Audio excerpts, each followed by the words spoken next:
I'm Adam, and I'm going to review Mother today.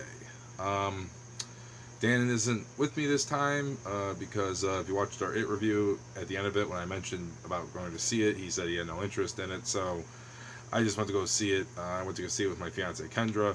We saw it on a Thursday night when it opened up, and yeah. uh, this film it's directed by Darren Aronofsky. If you don't know who he is, he's the guy who did Requiem for a Dream. He did The Wrestler with Mickey Rourke, which I'm a big fan of, and he did the Noah film with Russell Crowe a few years back. He is a director that is very much known for bizarre imagery and kind of subtle symbolism in his films. His films usually are more than what they seem to be on the surface. Best way I could describe Mother is fucked up. It's the best way I could describe it. If you are not a fan of the art house film, the art house style, you're not gonna like this film. And here's the thing: I'm not a fan of the art house style. There's very few exceptions to some films that I do like that have kind of an artistic style to it.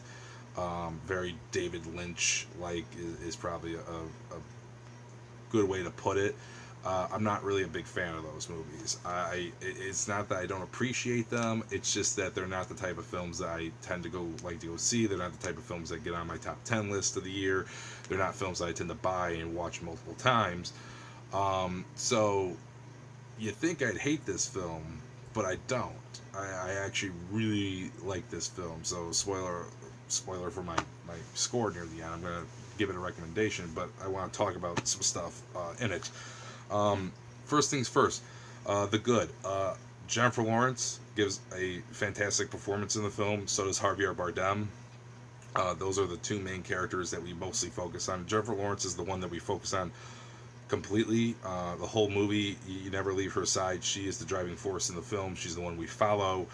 Um, Ed Harris and Michelle Pfeiffer both give fantastic performances. These are performances that I would like to see get nominated for Oscars. I don't know if they are going to or not, but these are very Oscar caliber type of performances. They very good. Can't take your eyes off of them. You're holding on every scene that they're in. It is fantastic, the acting in this movie. This film is a horror film, but it's an art house for horror film, so it's very different. You have to go into this film knowing that it's going to essentially challenge your mind and open up your mind to interpretation, and that's what the film is. The film is very open to interpretation on what you want to believe or what you see or what the message or what the symbolism of everything in this film is. Essentially, it's about Jennifer Lawrence plays a woman, and they don't have names. No one has a name. Jennifer Lawrence plays a woman who is married to Javier Bardem, who is a poet. He's a famous poet.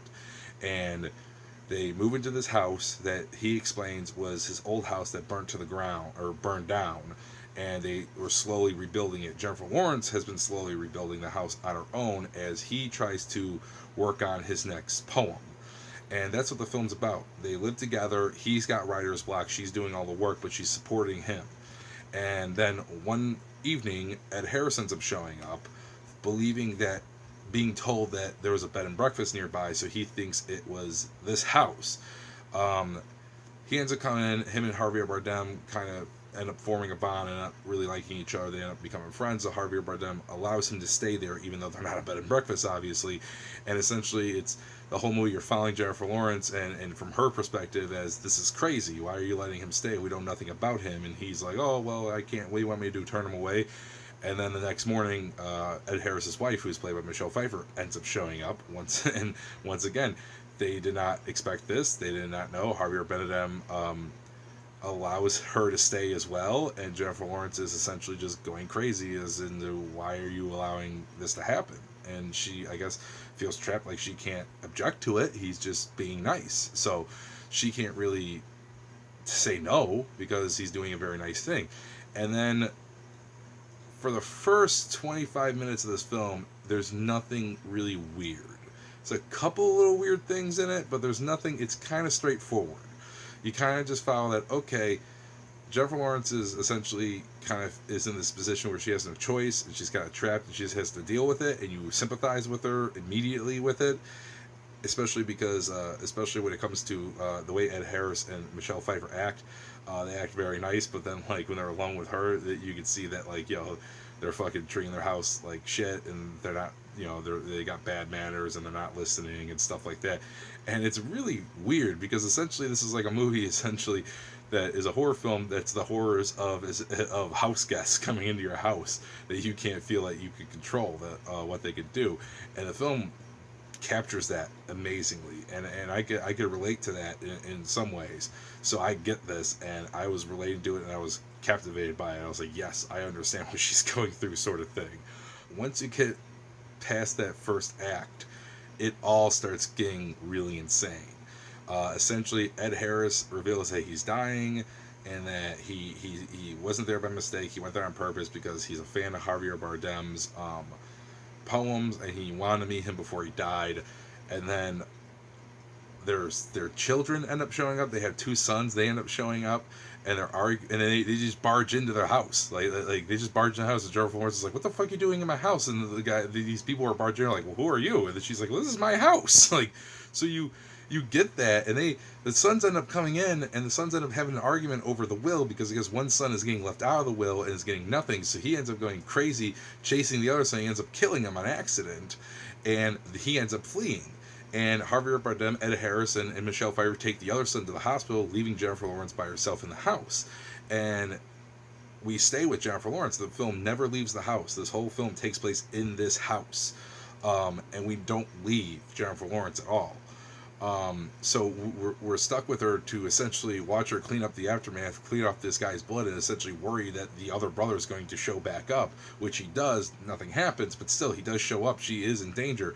Finally, Javier Bardem comes back, and then, everything seems kind of normal. She kind of has a talk with him. They end up going to bed, and then in the middle of the night, all of a sudden, Michelle Pfeiffer, Ed Harris come back.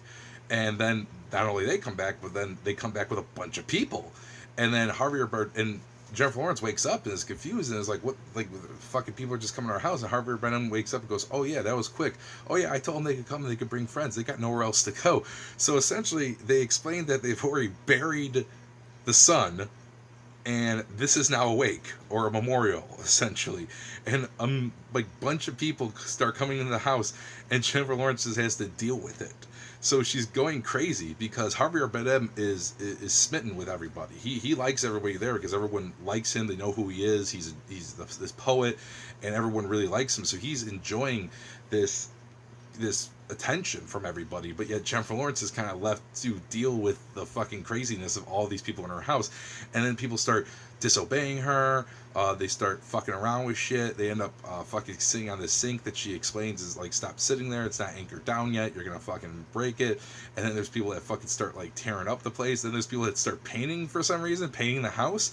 People start disobeying, going upstairs when she's asking not to. She ends up going to a room and finding people in there making out and telling them to leave. They act like, "Who are you to tell us to leave?" And she's like, "This is my house." And you're just dealing with that. So that is essentially, that's the end of the first act, kind of the beginning of the second act, and like you're sitting there going, I don't, like, this is weird. And the entire time you completely sympathize with Jennifer Lawrence and you fucking understand what she's going through. Basically, then when you get to the third act, fucking the shit hits the crazy fan, and everything fucking gets crazy. Everything gets fucking nuts. Fucking, there's just fucking weird shit going on left and right, and you're essentially following Jennifer Lawrence as she's experienced all this. And this film is fucking intense. The last 35, I would say probably about 35, 40 minutes of this film, there is like not a fucking pause in the insanity. It just keeps going and fucking going. And like, the film is shot extremely well. Where the film is shot with like no wide angles, no fucking wide shots, just always just kind of dead fucking center on kind of Jennifer Lawrence, always following her, all tight shots. And when you get to these scenes, it gets fucking intense to the point where you're sitting there thinking to yourself, I want to fucking just, can we take a break for a second so I can breathe, sort of thing. It is fucking insane.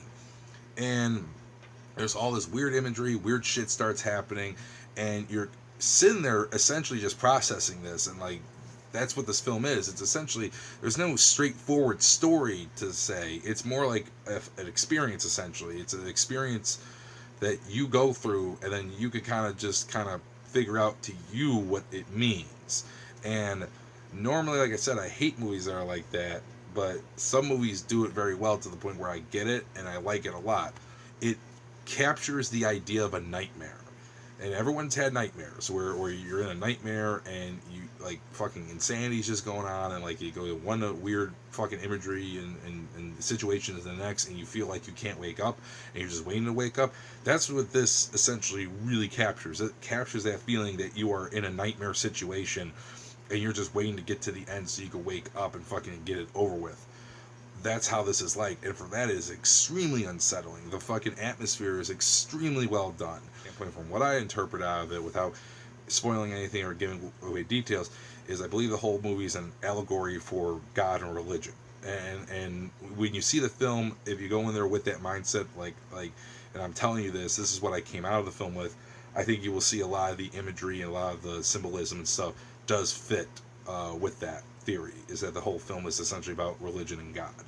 And for that, it's a really good message, and it's really well done, in my opinion, if that is what Darren Aronofsky was going for, and I think it was.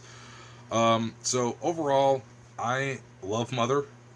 Again, acting is great, atmosphere is great, cinematography is great. It's fucked up, it's fucking weird. It's not a film for everybody.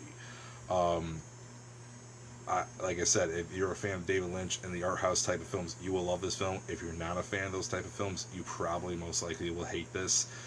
Don't go into the film thinking you're just going to get a straightforward horror film. It's not that at all. It is completely different. It is fucked up and weird. It's open for interpretation, and you have to go in that movie with that mindset. So saying that, I absolutely love this film. I'm going to go ahead and give it a 9 out of 10. That is... it's one of the best films I've seen this year. It's the only film I think I've seen this year where I walked out of it and couldn't stop thinking about it. And that's a good thing.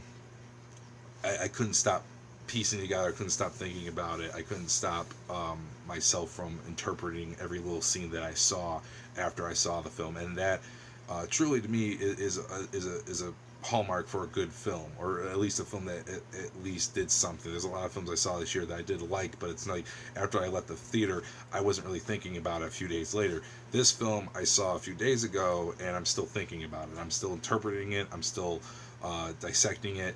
In fact, I was very hesitant to even do a review on it because I was like, I don't know, do I need more time with this film? Do I know a score of it? Do I know if I like it? Do I love it? And I just figured, you know what? No, my opinion's not really going to change on this. I really love this film. I highly recommend everyone to go see it. Again, to recap, I give Mother a 9 out of 10. It's one of the best films I saw this year. Is now one of only 4 films now that I give it a 9 to this year. The other 3 being Baby Driver, Guardians of the Galaxy Volume 2, and Logan. Those are the only other 3 films I give it a 9 to. Mother is now on that list. Definitely one of the best films of the year. Definitely say go check it out. Experience it at least once. And when you see that in the trailers, how, experience this film, it really is that. It's an experience to go see it. So that's going to do it with this review. Again, Dan wasn't with me because, like I said, if you saw our trailer, you know at the end he said he had no interest in seeing this film. I really, really wish you would have saw it with me, because I really would have loved to have heard his interpretation, or at least hear his opinion on it. Maybe if he decides to go see it, maybe I'll film another review of him talking about it so we can see what he thought of it. I would really be interested in that. I would really like to know what Dan would have thought about it. But until then, you got my thoughts. So that's going to do it for this. Please thumbs up the video if you like it. Please subscribe to our channel if you'd like to see more reviews. And please leave a comment. For the love of God, leave a comment if you saw this film and you want to share your interpretations of it, because I would love to hear what else other people think this film is about. So that's going to do it. See you later.